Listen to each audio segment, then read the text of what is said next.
Hey everyone! Today I'm gonna break down how Mitsubishi elevator communication works.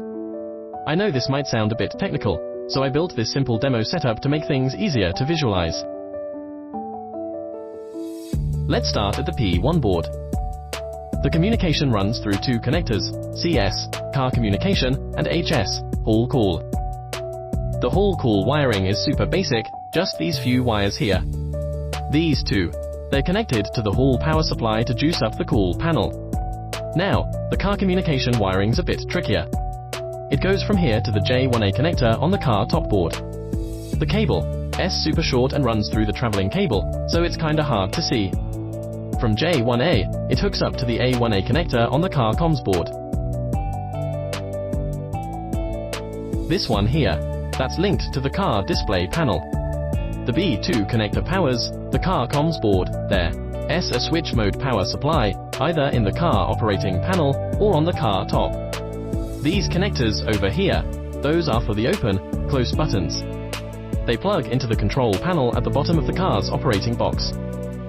You know, the one with inspection mode, independent fan controls, etc. The door operator board has a lot to unpack, but I'll keep it quick.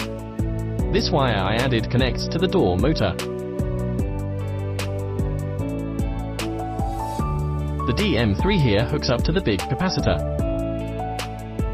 These connectors handle the motor, thermal sensors, and position switches. Pretty straightforward. Now, the juicy stuff. Light curtains. The factory ones plug directly here. If you need to replace them, you'll have to bypass the signal by shorting these jumper pins. Safety edge switches.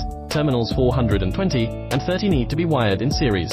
If they are parallel, it won't work.